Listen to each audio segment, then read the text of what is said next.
नमस्कार। Mind relaxation और visualisation की इस ऑडियो सीडी में मैं धर्मी पटेल आपका स्वागत करती हूँ।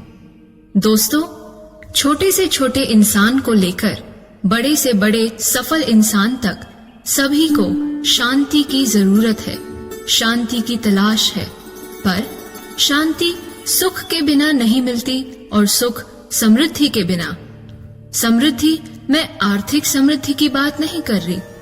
आर्थिक, सामाजिक, व्यवहारिक, शारीरिक, ये सभी चीजों में सफलता, यही है समृद्धि।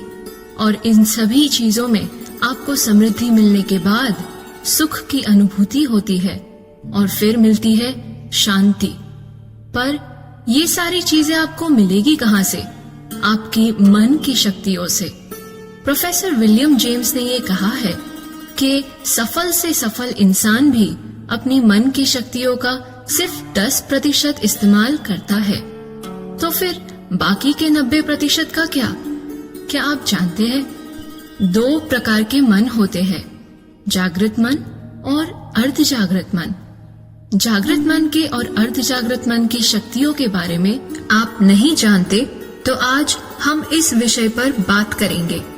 जागृत मन महाशक्तिशाली है, पर अर्ध जागृत मन उससे भी ज्यादा शक्तिशाली है। जागृत मन में हम विचार करते हैं, तर्क, एनालिसिस, जजिंग, डिसीजन। विचार पॉजिटिव होते हैं या नेगेटिव, यानी हकारात्मक या नकारात्मक विचार होते हैं। हमें हकारात्मक विचार करने चाहिए, ये तो हम सब जानते हैं। पर क्या हम हकारात्मक विचार करते हैं? और हकारात्मक विचार यानी क्या? जब हम अपने आप को कहते हैं कि मैं ये कर पाऊंगा, मुझे सब प्यार करते हैं, मेरी कद्र करते हैं, मुझे सब कुछ मिलेगा जो मेरी इच्छाएं हैं, ये सारे हकारात्मक विचार है। और नकारात्मक विचार यानी मेरी जिंदगी में कुछ अच्छा नहीं, मैं किसी लायक नहीं, कोई मेरी कद्र नहीं करता। अगर आप ये सारे नकारात्मक विचार करेंगे तो आपकी जिंदगी में आपको यही सब मिलेगा। आपके आसपास ऐसे ही लोग आएंगे जो नकारात्मक है, ऐसी ही परिस्थितियां होंगी जो नकारात्मक है। अगर आप अपनी जिंदगी में खुश रहना चाहते हैं, सफल होना चाहते हैं, तो पॉजिटिव विचार ही करिए, हकारात्मक विचार ही करिए। तर्क, एनालिसिस, जजिंग और डिसीजन, ये हमारी जागृत अवस्था की शक्तियां हैं। जागृत मन को अर्ध जागृत मन के दरवाजे पर एक वॉचमैन की तरह खड़ा रहना है। अगर अर्ध जागृत मन के अंदर कोई नेगेटिव विचार चला जाता है तो अर्ध जागृत मन उसे पूरा कर ही छोड़ता है। इसीलिए जागृत मन को हमेशा अलर्ट रहना चाहिए और वो अर्ध जागृत मन के अंदर कोई भी नकारात्मक विचार जाने के पहले उसे कैंसल कर देना चाहिए।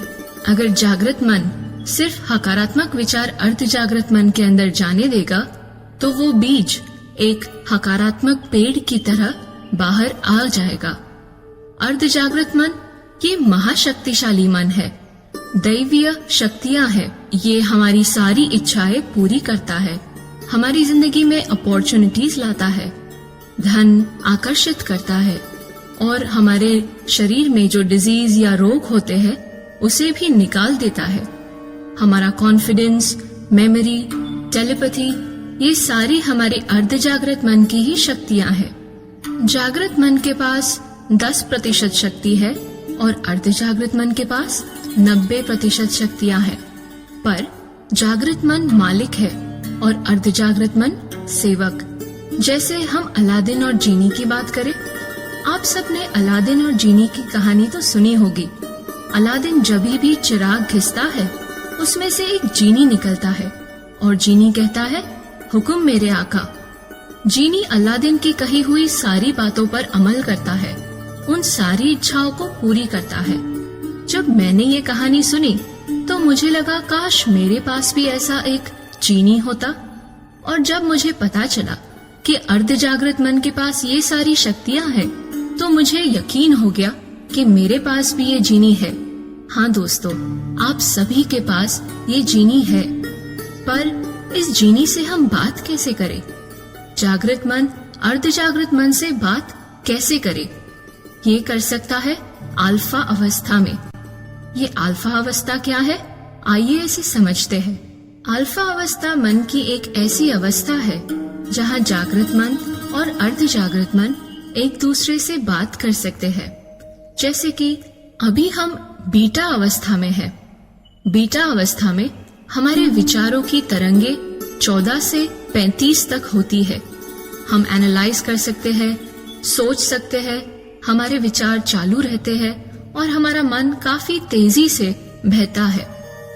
जब हम सोने जाते हैं या फिर सोकर उठते हैं या फिर रिलैक्सेशन की पोजीशन में होते हैं या मेडिटेशन में होते हैं, तब हमारा मन काफी शांत होता है। 7 से 14 के मन की तरंगे होती है, विचार बहुत कम और शरीर काफी रिलैक्स्ड होता है।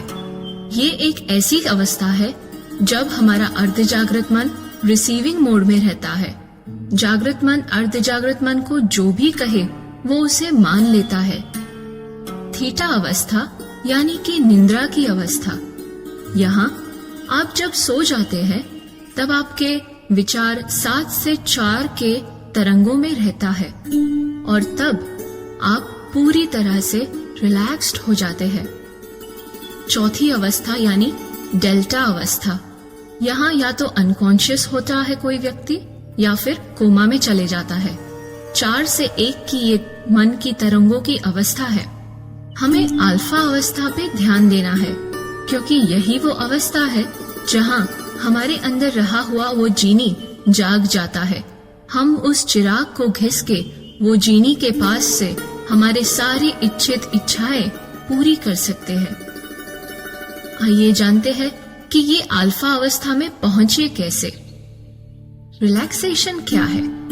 रिलैक्सेशन एक ऐसी एक्टिविटी है जहां आप एक जगह स्थिर बैठते हैं। आपके पैर जमीन पे, आप कुर्सी पे बैठे हैं, आपके हाथ आपके पैरों के ऊपर, आपकी पीठ स्ट्रेट, आपका हेड स्ट्रेट, आपकी आंखें बंद और आपकी सांसें एकदम धीमे से अंदर जाती है और बाहर आती है। हम रिलैक्सेशन की एक्टिविटी बिस्तर पर लेटे लेटे या जमीन पर लेटे लेटे भी कर सकते हैं, पर इसमें हमें नींद आ जाने की संभावना रहती है। इसीलिए कुर्सी पर बैठ के रिलैक्सेशन करना सबसे उत्तम होगा। आप जब कुर्सी पे बैठे तो आपके पैर जमीन पर रखें। उसके बाद आपके हाथ अपनी थाइस पर यानी पैरों पर रखें। आपकी पीठ कमर सीधी रखें और आंखें बंद। अगर आपने बेल्ट पहना है या चश्मे पहने हैं तो उसे उतार कर रख दीजिए ताकि आप ज्यादा रिलैक्स फील करें। उसके बाद एक गहरी सांस लें। गहरी सांस लेते लेते आपका ध्यान आपकी सांसों पे रखें। जब शरीर रिलैक्स हो जाए और मन शांत, तब हम विजुअलाइजेशन शुरू करेंगे। अब ये विजुअलाइजेशन क्या है? विजुअलाइजेशन एक ऐसी एक्टिविटी है जो हमारा अर्ध जागृत मन समझता है। जी हाँ, हमारा अर्ध जागृत मन विजुअलाइजेशन की भाषा समझता है। विजुअलाइज करना यानी मनोचित्रण करना। जैसे हम मूवीज देखते हैं, वैसे ही हमारे मस्तक के सामने एक पर्दे पर हमें एक मूवी देखनी है। अब किसकी मूवी देखेंगे? हमारी इच्छाओं की। अगर हम ये मान ले कि मुझे एग्जाम्स में ज्यादा मार्क्स चाहिए, तो मैं ऐसा देखूंगी कि मेरे हाथ में मेरा रिपोर्ट कार्ड है। मुझे मेरे हाथ दिखाई देंगे, हाथ में पहनी वो घड़ी, मेरे हाथ में रिपोर्ट कार्ड। वो रिपोर्ट कार्ड को मैं फील कर रही हूँ और उसके अंदर लिखे हुए वो मार्क्स जो मेरे इच्छा के मुताबिक मुझे मिले हैं। मैं जब विजुअलाइज करती हूँ तो मुझे भविष्य में नहीं देखना, जैसे कि मुझे ये मार्क्स मिलेंगे। नहीं, मुझे ये देखना है कि मुझे मार्क्स मिल चुके हैं। मैं बहुत खुश हूँ। मुझे जितने मार्क्स चाहिए थे उतने मुझे मिल गए हैं और मुझे मेरी फ्रेंड्स या मेरी मदर मुझे कॉन्ग्रेचुलेट कर रही है, उन्होंने कौन सा परफ्यूम लगाया है, उसकी मुझे सुगंध आती है, मुझे अपना विजुलाइज होता है अपना कार्ड, रिपोर्ट कार्ड। कुछ इसी तरह मेरी पांचों इंद्रियां यानी देखना, सूंघना, स्पर्श करना, टेस्ट करना, सुनना, ये सब कुछ मेरे विजुलाइजेशन में आना चाहिए। विजुलाइज करते समय हमें 5 बाबतों का ख्याल रखना है। विजुलाइजेशन वर्तमान काल में कीजिए, जैसे कि आपकी इच्छा पूरी हो चुकी है। दूसरा, उसे मूवी की तरह देखिए, जैसे एक हिंदी मूवी आप देख रहे हो, उसमें सब चलते हैं, बैठते हैं, बोलते हैं, उसी तरह आप उसे देखिए। तीसरा, 5 इंद्रियों से जोड़कर उसे ज्यादा से ज्यादा रियल है ऐसा महसूस कीजिए। आपकी भावनाएं, आपकी फीलिंग्स उसमें अटैच कीजिए। आप ये देखिए कि आपको वो मिल गया है। और अंतिम में ये कि आपको जो चाहिए उसकी आप स्क्रिप्ट लिखिए, एक कहानी लिखते हैं वैसे। उस कहानी में जितनी बारीकियों से आप लिखेंगे उतना अच्छा है। जैसे कि जब मैं रिपोर्ट कार्ड देखती हूँ तो रिपोर्ट कार्ड की साइज, वो पेपर का कलर, मेरे हाथों का कलर, कौन सी घड़ी पहनी है, कौन से सब्जेक्ट में कितने मार्क्स आए हैं, ये बहुत ही बारीकियों से मुझे लिखना है। फिर मैं कौन से कमरे में खड़ी हूँ, मेरी माँ ने कौन से कपड़े पहने हैं, ये सब मुझे एकदम बारीकी से लिखना है और विजुलाइज करने के पहले उसे पढ़ना है। पढ़ने के बाद जब मैं रिलैक्सेशन पोजीशन में होंगी तब मैं विजुलाइज करना शुरू करूंगी। आप विजुलाइज किस बारे में कर सकते हैं? आपकी बीमारी हटाने के लिए, आपको ज्यादा धन चाहिए, ज्यादा मन की शांति चाहिए, आपके एग्जाम्स में रिजल्ट चाहिए, मन चाहा जीवन साथी चाहिए, या फिर किस ऐसी जगह पे नौकरी या अपने करियर में बढ़ोतरी। सारी चीजों में आप विजुलाइज कर सकते हैं।